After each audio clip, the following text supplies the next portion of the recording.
India के financial दुनिया में एचडीएफसी बैंक भरोसे का प्रतीक है। लाखों लोगों के लिए यह सिर्फ एक बैंक नहीं है, यह उनके फाइनेंशियल जर्नी में एक पार्टनर है। यह भरोसा एक दिन में नहीं बना है, यह दशकों की लगातार परफॉर्मेंस और कस्टमर फर्स्ट पॉलिसीज का नतीजा है। एचडीएफसी बैंक का एक फाइनेंशियल पावर हाउस के तौर पर ग्रो करना इसी गहरे भरोसे पर बेस्ड है। लोग अपनी पहली सैलरी अकाउंट, होम लोन या क्रेडिट कार्ड के लिए एचडीएफसी को चुनते हैं और गर्व से दूसरों को भी रिकमेंड करते हैं। यह सिर्फ नंबर्स या एटीएम के बारे में नहीं है, यह इस बिलीफ के बारे में है कि बैंक अपने कस्टमर्स के साथ खड़ा रहेगा। एचडीएफसी बैंक ने डायनामिक, अप्रोचेबल और टेक्नोलॉजी सेवी होने की इमेज बनाई, जो बदलते इंडिया की इच्छाओं के साथ मैच करती है। इसका सफर एक ऐसा इंस्टीट्यूशन बनाने की सीख है जो विजन, रेसिलियंस और कस्टमर पर लगातार फोकस के साथ टिका रहता है। फाइनेंस में सबसे वैल्यूएबल एसेट लोगों का कमाया हुआ भरोसा है। यही एचडीएफसी बैंक की स्टोरी को मॉडर्न इंडिया की इकोनॉमिक हिस्ट्री में एक डिफाइनिंग चैप्टर बनाता है। एचडीएफसी बैंक की स्टोरी 1994 में इंडिया के इकोनॉमिक लिबरलाइजेशन के दौरान शुरू होती है। हाउसिंग डेवलपमेंट फाइनेंस कॉरपोरेशन को एक नए तरह का प्राइवेट बैंक बनाने की परमिशन मिली। विजन था वर्ल्ड क्लास सर्विस को गहरी लोकल अंडरस्टैंडिंग के साथ कंबाइन करना। आदित्य पुरी, एक अनुभवी बैंकर, को लीड करने के लिए चुना गया, जिन्होंने टेक्नोलॉजी और प्रोफेशनलिज्म पर फोकस किया। टाइमिंग परफेक्ट थी, इंडिया का मिडिल क्लास बढ़ रहा था और बेहतर बैंकिंग की डिमांड कर रहा था। एचडीएफसी बैंक का aim modern, tech savvy Indian की सर्विस करना था। इसकी शुरुआत कॉर्पोरेट बैंकिंग से हुई, लेकिन हमेशा रिटेल कस्टमर्स पर इसकी नजर थी। पहले दिन से ही बैंक ने प्रूडेंस, सस्टेनेबल ग्रोथ और एक मजबूत बैलेंस शीट को प्रायोरिटी दी। तेजी से एक्सपेंशन करने वाले कंपटीटर्स के उलट एचडीएफसी बैंक ने एक डिसिप्लिन्ड, मेजर्ड अप्रोच अपनाया। इस फाउंडेशन ने एचडीएफसी बैंक को आगे बढ़ने और आखिरकार इंडियन बैंकिंग पर डोमिनेट करने के लिए स्टेज सेट किया। मिड 90s के बैंकिंग सीन में एंटर करते हुए एचडीएफसी बैंक को बड़े बड़े प्लेयर्स का सामना करना पड़ा।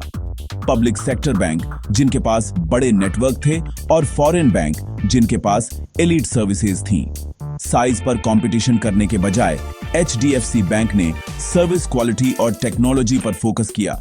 इसने स्टाफ ट्रेनिंग में इन्वेस्ट किया और modern air condition branches introduce किए। असली गेम चेंजर एक सेंट्रलाइज्ड कोर बैंकिंग सिस्टम को जल्दी अडॉप्ट करना, जिससे पूरे देश में रियल टाइम ट्रांजैक्शन पॉसिबल हो पाए। एचडीएफसी बैंक ने फोन बैंकिंग और ट्रस्टमंद एटीएम का बीड़ा उठाया, जिससे 24/7 एक्सेस मिला। इन इनोवेशन ने सुविधा और एफिशिएंसी के लिए नए स्टैंडर्ड सेट किए। सुपीरियर सर्विस और टेक प्रोवाइड करके एचडीएफसी बैंक ने एक स्मार्ट, मॉडर्न और ट्रस्टमंद ऑप्शन के तौर पर अपनी रेपुटेशन बनाई। कस्टमर्स ने बैंकिंग को एक नए तरीके से एक्सपीरियंस किया, फास्ट, सीमलेस और कस्टमर सेंट्रिक। इस अप्रोच ने इंडिया की एक जनरेशन को जीत लिया, जिससे शुरू से ही भरोसा कायम हुआ। एचडीएफसी बैंक की टेक्नोलॉजी और सर्विस पर बिगिनिंग लड़ाइयों ने इसके आगे बढ़ने का रास्ता क्रिएटेड। अपनी फाउंडेशन सेट होने के बाद एचडीएफसी बैंक ने रिटेल लेंडिंग में एक्सपेंड किया, जो इंडिया के बढ़ते मिडिल क्लास को टारगेट कर रहा था। इसने पर्सनल, कार और टू व्हीलर लोन लॉन्च किए, जिससे लाखों लोगों के लिए क्रेडिट एक्सेसिबल हो गया। क्रेडिट कार्ड्स के इंट्रोडक्शन ने क्रेडिट तक एक्सेस को डेमोक्रेटाइज किया, जिससे एचडीएफसी जल्दी ही मार्केट लीडर बन गया। साथ ही एचडीएफसी बैंक ने डिजिटल बैंकिंग को आगे बढ़ाया, मजबूत इंटरनेट और मोबाइल प्लेटफॉर्म्स को रोल आउट किया। कस्टमर्स कभी भी कहीं भी बैंकिंग कर सकते थे, अपने फाइनेंस को आसानी से मैनेज कर सकते थे। बढ़ता एटीएम नेटवर्क और डिजिटल सर्विसेज एक नए एस्पिरेशनल इंडिया के साथ मैच कर रहे थे। एचडीएफसी बैंक लोन, कार्ड और डिजिटल सुविधा के लिए गो टू बन गया। प्रोडक्ट्स और टेक्नोलॉजी का यह सीमलेस कॉम्बिनेशन इसे एक रिटेल बैंकिंग पावर हाउस के तौर पर मजबूत किया। 1999 में एचडीएफसी बैंक ने एक बोल्ड कदम उठाया, टाइम्स बैंक के साथ मर्जर किया, जो इंडिया का पहला प्राइवेट सेक्टर बैंक मर्जर था। इस स्ट्रैटेजिक एक्विजिशन ने तुरंत HDFC बैंक का साइज दोगुना कर दिया और इसकी रीच को एक्सपेंड किया। मर्जर को एफिशिएंटली एग्जीक्यूट किया गया, जिसमें टेक्नोलॉजी और कस्टमर बेस को कम से कम डिस्टर्बेंस के साथ इंटीग्रेट किया गया। इसने HDFC बैंक की एम्बिशन और तेजी से स्केल करने की एबिलिटी को दिखाया। एक्सपैंडेड ब्रांच नेटवर्क और डिपॉजिट बेस ने रिटेल लोन और कार्ड में ग्रोथ को बढ़ावा दिया। Times bank merger effective integration में एक केस स्टडी बन गया। इसने HDFC बैंक की सबसे बड़े प्लेयर्स के साथ कंपटीशन करने की तैयारी का संकेत दिया। इस अहम मोमेंट ने नए मिलेनियम में तेजी से ग्रोथ के लिए स्टेज सेट किया। जैसे ही डिजिटल रेवोल्यूशन ने इंडिया को अपनी चपेट में लिया, HDFC बैंक ने डिजिटल फर्स्ट फिलॉसफी के साथ लीड किया। इसके मजबूत नेट बैंकिंग प्लेटफॉर्म ने कस्टमर्स को सब कुछ ऑनलाइन हैंडल करने दिया, ट्रांसफर से लेकर इन्वेस्टमेंट तक। बैंक के बिगिनिंगी मोबाइल एप्स और UPI इंटीग्रेशन ने पेमेंट और बैंकिंग को एफर्टलेस बना दिया। डिजिटल इनोवेशन ने कस्टमर्स को ब्रांच विजिट से फ्री कर दिया, जिससे सच्ची सुविधा मिली। HDFC बैंक की डिजिटल लीडरशिप ने लाखों टेक सेवी यूजर्स को अट्रैक्ट किया। जितनी ज्यादा डिजिटल सर्विसेज इसने ऑफर की, उतना ही इसने सीखा और इम्प्रूव्ड किया।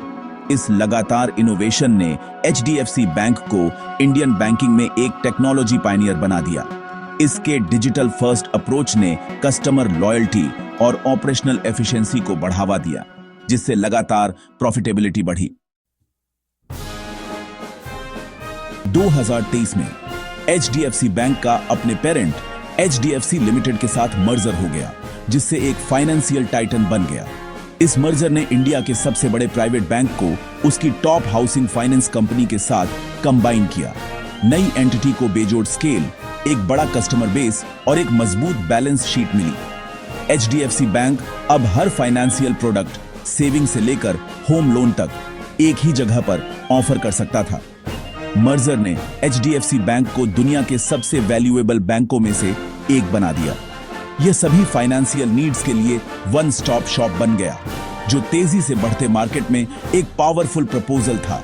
जबकि इंटीग्रेशन ने चुनौतियां पेश की, विजन क्लियर था, न केवल इंडिया में बल्कि ग्लोबली लीड करना। 2023 के मर्जर ने HDFC बैंक को एक यूनिवर्सल फाइनेंशियल पावर हाउस में ट्रांसफॉर्म कर दिया। HDFC बैंक की सक्सेस 3 पिलर पर टिकी है: कस्टमर फोकस इनोवेशन और प्रूडेंट मैनेजमेंट। हर प्रोडक्ट और अपग्रेड कस्टमर को ध्यान में रखकर डिजाइन किया गया है, जिससे लॉयल्टी और भरोसा बढ़ता है। बैंक टेक्नोलॉजी में लीड करता है, कोर बैंकिंग से लेकर मोबाइल और UPI तक हमेशा आगे रहता है। प्रूडेंट मैनेजमेंट आदित्य पुरी द्वारा इंस्टिल किया गया ने डिसिप्लिन्ड ग्रोथ और हाई एसेट क्वालिटी सुनिश्चित की। HDFC बैंक ने रिस्की लैंडिंग से परहेज किया, सस्टेनेबल लॉन्ग टर्म ग्रोथ पर फोकस किया। इन सिद्धांतों ने एक ऐसा ब्रांड बनाया जो प्राइवेट एजिलिटी को पब्लिक ट्रस्ट के साथ ब्लेंड करता है। सीक्रेट छिपा नहीं है, यह विजन, एग्जीक्यूशन और कोर वैल्यूज के प्रति अटूट कमिटमेंट है। HDFC बैंक ग्लोबल बैंकिंग में एक्सीलेंस के लिए एक बेंचमार्क के तौर पर खड़ा है। HDFC बैंक की जर्नी इंडिया के ट्रांसफॉर्मेशन को दिखाती है।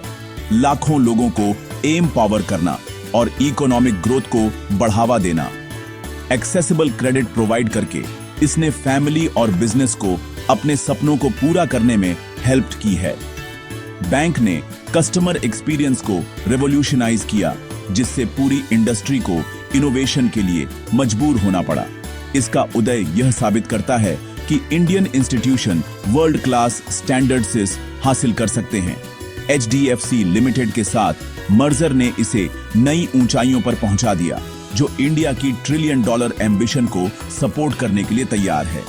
HDFC बैंक अब इंफ्रास्ट्रक्चर को फंड करता है, SMEs को सपोर्ट करता है और एक डायनामिक पॉपुलेशन की नीड्स को पूरा करता है। इसकी लेगेसी भरोसे, इनोवेशन और उन जिंदगियों पर बेस्ड है जिन्हें इसने छुआ है। एक बैंक से बढ़कर HDFC मॉडर्न इंडिया के इकोनॉमिक फ्यूचर का एक कॉर्नरस्टोन है।